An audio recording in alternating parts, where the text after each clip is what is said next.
ಗೆಳೆಯರೇ ನಮಸ್ಕಾರ, ಹೇಗಿದ್ದೀರಾ?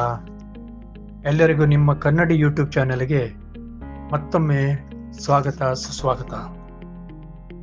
ಇವತ್ತು ನಾನು ನಿಮ್ಮೆಲ್ಲರ ಜೊತೆ ಕೂತ್ಕೊಂಡು ಟೈಮ್ ಬಗ್ಗೆ ಮಾತಾಡುವ ಅನಿಸ್ತು. ಯಾಕಂದರೆ ನಾವು ಟೈಮನ್ನು ತುಂಬ ನೋಡ್ತೀವಿ.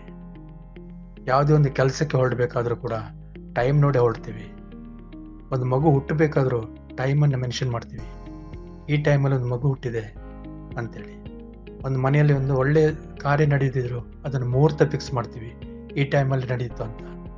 ಒಂದು ಜಾಬ್ ಅಟೆಂಡ್ ಆದರೆ, ಜಾಬ್ ಸಿಕ್ಕಿದ್ರೆ ಇವತ್ತಿನ ದಿನ ಈ ಟೈಮಲ್ಲಿ ನಂಗೆ ಜಾಬ್ ಸಿಕ್ಕಿತ್ತು, ಈ ಟೈಮಲ್ಲಿ ನಾನು ಆಫೀಸ್ಗೆ ಹೋಗಬೇಕು ಅಂತ ನಾವು ನೆನ್ಪಿಟ್ಕೊಳ್ತೀವಿ. ಬಸ್ ಟೈಮನ್ನು ನೆನ್ಪಿಟ್ಕೊಳ್ತೀವಿ, ಟ್ರೈನ್ ಟೈಮನ್ನು ನೆನ್ಪಿಟ್ಕೊಳ್ತೀವಿ, ಫ್ಲೈಟ್ ಟೈಮನ್ನು ನೆನ್ಪಿಟ್ಕೊಳ್ತೀವಿ. ಅಲ್ಲದೆ ನಾವು ಮನೆಯಲ್ಲಿ ಪೂಜೆ ಮಾಡಬೇಕಾದ್ರೂ ಅಥವಾ ಒಂದು ಮದುವೆ ಸಮಾರಂಭ ಇದ್ದರೆ ಯಾವ ಮುಹೂರ್ತದಲ್ಲಿ ಮದುವೆ ಆಯಿತು ಅದು ಟೈಮ್ ನೆನ್ಪಿಟ್ಕೊಳ್ತೀವಿ. ಆಮೇಲೆ ದೇವಸ್ಥಾನದಲ್ಲಿ ಪೂಜೆ ನಡೆದಾದರೂ ಯಾವ ಟೈಮಲ್ಲಿ ಮಂಗಳಾರತಿ ನಡೆಯುತ್ತೆ, ಯಾವ ಟೈಮಲ್ಲಿ ಪೂಜೆ ನಡೆಯುತ್ತೆ ಅಂತ ನೆನ್ಪಿಟ್ಕೊಳ್ತೀವಿ. ಮಸೀದಿಯಲ್ಲಿ ನಮಾಜ್ ಮಾಡಬೇಕಾದ್ರೂ ಒಂದು ಟೈಮನ್ನು ಫಿಕ್ಸ್ ಮಾಡಿದ್ದಾರೆ. ಚರ್ಚಲ್ಲಿ ಒಂದು ಪ್ರೇಯರ್ ಮಾಡಬೇಕಾದ್ರೂ ಒಂದು ಟೈಮ್ ಫಿಕ್ಸ್ ಮಾಡಿದ್ದಾರೆ. ಇಷ್ಟೆಲ್ಲ ನಾವು ದಿನದ ನಮ್ಮ ಆಗು ಹೋಗುಗಳಲ್ಲಿ ಟೈಮ್ ಅನ್ನೋದು ವೆರಿ ಇಂಪಾರ್ಟೆಂಟ್ ರೋಲ್ ಪ್ಲೇ ಮಾಡುತ್ತೆ. ನಿಜ ಹೇಳಬೇಕಂದ್ರೆ ಈ ಟೈಮ್ ಅನ್ನೋದು ನಮ್ಮನ್ನು ಒಂದು ಜೀವನದ ಒಂದು ಚೌಕಟ್ಟಿನಲ್ಲಿ ನಮ್ಮನ್ನು ಬದುಕುವ ಹಾಗೆ ಮಾಡಿದೆ. ಟೈಮ್ ಇಲ್ಲದೆ ನಾವು ಬದುಕಿದ್ರೆ, ಒಂದು ಬೌಂಡ್ರಿ ಇಲ್ಲದೆ ನಾವು ಬದುಕಿದಾಗ ಆಗ್ತಿತ್ತು. ನಾವು ಒಟ್ಟರಾಸಿಯಾಗಿ ಬದುಕ್ತಿದ್ವಿ, ಹೇಗೋ ಬದುಕ್ತಿದ್ವಿ ಅನಿಸುತ್ತೆ. ಟೈಮ್ ಅನ್ನೋದು ನಮ್ಮ ಜೀವನದಲ್ಲಿ ಇರಲಿಕ್ಕಾಗಿ ಇದೇ ಟೈಮಲ್ಲಿ ಈ ರೀತಿ ಮಾಡಬೇಕು, ಇದೇ ಟೈಮಲ್ಲಿ ನಾನು ಅಲ್ಲಿ ಹೋಗಬೇಕು, ಈ ಟೈಮಲ್ಲಿ ಕೆಲಸ ಮುಗಿಸ್ಬೇಕು, ಈ ಟೈಮಲ್ಲಿ ನನ್ನೆಲ್ಲ ಜೀವನದ ಕೆಲವೊಂದು ವಿಷಯನ ನಾವು ಕಂಪ್ಲೀಟ್ ಮಾಡಬೇಕಂತ ಒಂದು ಟೈಮ್ ಟೇಬಲ್ ಫಿಕ್ಸ್ ಮಾಡ್ತೀವಿ. So time place very important role. ಗೆಳೆಯರೇ, ಇವತ್ತು ನಾನು ನಿಮ್ಮೆಲ್ಲರಿಗೂ ನಮ್ಮ ದೇಶವನ್ನು 55 ವರ್ಷದವರೆಗೆ ನಿಖರವಾಗಿ ಅಕ್ಯುರೇಟ್ ಆಗಿ ಟೈಮ್ ತೋರಿಸ್ಕೊಟ್ಟಂಥ ಒಂದು ಕಂಪನಿಯ ಬಗ್ಗೆ, ವಾಚ್ ಕಂಪನಿಯ ಬಗ್ಗೆ ಹೇಳಲಿಕ್ಕೆ ಬಯಸ್ತೇನೆ. ಅದೇ HMT watch, the time keepers to the nation. HMT watch ಅನ್ನೋದು 1961ರಲ್ಲಿ ನಮ್ಮ ಕರ್ನಾಟಕದ ಬ್ಯಾಂಗ್ಳೂರಲ್ಲಿ ಸ್ಥಾಪನೆ ಆಯಿತು. ನಮ್ಮ ಇಂಡಿಯಾದ ಮೊಟ್ಟ ಮೊದಲ ವಾಚ್ ಕಂಪನಿ HMT ವಾಚ್.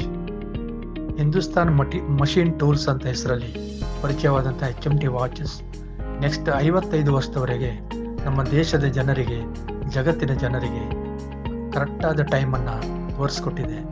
ಅದಕ್ಕಾಗಿ ತುಂಬ ಹೆಮ್ಮೆ ಅನಿಸ್ತದೆ ಗೆಳೆಯರೆ. HMT ವಾಚ್ ಅನ್ನೋದು ಯಾಕೆ ಫೇಮಸ್ ಆಗಿದೆ ಅಂದರೆ, ಇದೊಂದು one of the most iconic watch brand ಆಗಿತ್ತು ಮತ್ತು ಇದು ಅಫೋರ್ಡೆಬಲ್ ಆಗಿತ್ತು. ಎಲ್ಲ ವರ್ಗದ ಜನರಿಗೆ ಅದನ್ನು ತಗೊಳ್ಳಿಕ್ಕೆ ಸಾಧ್ಯವಾಗ್ತಿತ್ತು. ಅಷ್ಟು ಕಡಿಮೆ ಬೆಲೆಯಲ್ಲಿ ಅದು ಸಿಗ್ತಾ ಇತ್ತು ಮತ್ತು ಅಕ್ಯುರೇಟ್ ಟೈಮನ್ನು ಅದು ಕೊಡ್ತಾ ಇತ್ತು, ತೋರಿಸ್ತಾ ಇತ್ತು.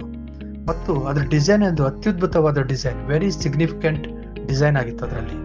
ಮತ್ತು ಫಸ್ಟ್ ಟೈಮ್ ಅದೊಂದು ರಿಸ್ಟ್ ವಾಚ್ ಆಗಿತ್ತು, ಕೈಗೆ ಕಟ್ಕೊಂಡು ತಿರುಗಾಡ್ಬೋದಾಗಿತ್ತು. ಅಂಥ ಅದ್ಭುತವಾದ ವಾಚನ್ನು HMT ಕಂಪನಿಯವರು ತಯಾರು ಮಾಡಿದರು. ಇದು HMT ಕಂಪನಿ ಅನ್ನೋದು ನಮ್ಮ ಅಪ್ಪಟ ಭಾರತೀಯ ಕಂಪನಿ ಆದರೂ ಜಪಾನ್ ದೇಶದ ಕೊಲಾಬರೇಷನ್ಗೆ ಸೇರಿ ಮಾಡಿದಂಥ ಕಂಪನಿ. ಜಪಾನ್ ಕಂಪನಿಯ ಸಿಟಿಜನ್ ಅನ್ನೋ ಒಂದು ವಾಚ್ ಕಂಪನಿಯೊಟ್ಟಿಗೆ ನಮ್ಮ HMT ಕಂಪನಿಯವರು ಸೇರಿ HMT ಅಂತ ಒಂದು ಬ್ರ್ಯಾಂಡ್ ಮಾಡಿದರು. ಗೆಳೆಯರೇ, ನಿಮ್ಗೆ ನೆನಪಿರಲಿ, HMT ವಾಚಿನ ಫಸ್ಟ್ ಬ್ರ್ಯಾಂಡ್ ಬಂದು ಪೈಲಟ್ ಅಂತ ಬ್ರ್ಯಾಂಡ್. ಅದು ತುಂಬ ಜನಪ್ರಿಯ ಆಯಿತು. ನಂತರ ಜನತಾ, ಜವಾರಿ ಅಂತ ತುಂಬ ಬ್ರ್ಯಾಂಡ್ಗಳು ಬಂತು. ಆದರೆ ಈ ಗ್ಲೋಬಲೈಸೇಷನ್ ಆದಮೇಲೆ ಕಾಂಪಿಟೇಟರ್ಸ್ ಜನಗಳು ಬಂದು ಬೇರೆ ಬೇರೆ ಕಂಟ್ರಿಯಿಂದ ತುಂಬ ವಾಚ್ ಕಂಪನಿಗಳು ನಮ್ಮ ದೇಶಕ್ಕೆ ಬಂದವು. ಆಮೇಲೆ ನಮ್ಮ HMT ವಾಚ್ನವರಿಗೆ ಅದರೊಟ್ಟಿಗೆ ಕಾಂಪಿಟೇಷನ್ ಮಾಡಲಿಕ್ಕೆ ಆಗಲಿಲ್ಲ. Finally in the year 2016 government of India announced closing of HMT. ತುಂಬ ದುಃಖಕರವಾದ ಸಂಗತಿ ಇದು.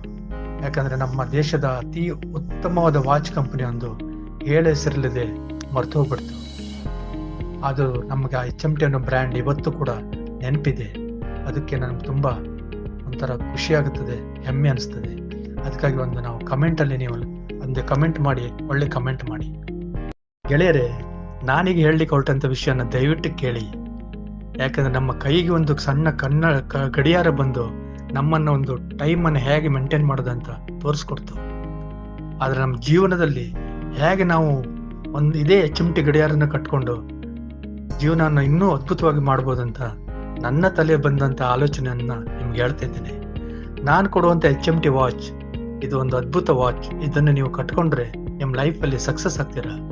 ನನ್ನ HMT ವಾಚಲ್ಲಿ ಎಚ್ ಅಂದರೆ ಹೆಲ್ತ್, ಎಮ್ ಅಂದರೆ ಮನಿ, ಟಿ ಅಂದರೆ ಟೈಮ್. ಇದು ಮೂರನ್ನ ಯಾರು ಕರೆಕ್ಟಾಗಿ ಉಪಯೋಗಿಸ್ಕೊಳ್ತಾರೋ, ಈ ಮೂರನ್ನ ಯಾರು ಕರೆಕ್ಟಾಗಿ ಟೈಮಲ್ಲಿ ಕೀ ಕೊಟ್ಟು ಅದು ನಡೆಸ್ಕೊಂಡು ಹೋಗ್ತಾರೋ, ನಿಜವಾಗ್ಲೂ ಅವ್ರ ಜೀವನ ಸಮೃದ್ಧಿ ಆಗ್ತದೆ, ಸಕ್ಸಸ್ ಆಗ್ತದೆ ಅಂತ ಹೇಳಲಿಕ್ಕೆ ಇಷ್ಟಪಡ್ತೀನಿ. ಇಷ್ಟರವರೆಗೂ ನನ್ನ ವಿಡಿಯೋನ ನೋಡಿದ್ದಕ್ಕೆ ಮತ್ತು ಕೇಳಿದ್ದಕ್ಕೆ ತುಂಬ ಧನ್ಯವಾದಗಳು. ನಿಮ್ಮ ಪ್ರೋತ್ಸಾಹಕ್ಕೆ ನಾನು ಚಿರಋಣಿ. ಇನ್ನು ಮುಂದೆ ಇಂಥದೇ ವಿಡಿಯೋನ ನಾನು ಅಪ್ಲೋಡ್ ಮಾಡ್ತೀನಿ. ದಯವಿಟ್ಟು ನನಗೆ ಸಪೋರ್ಟ್ ಮಾಡಿ. Thank you very much. ಒಳ್ಳೆಯದಾಗಲಿ.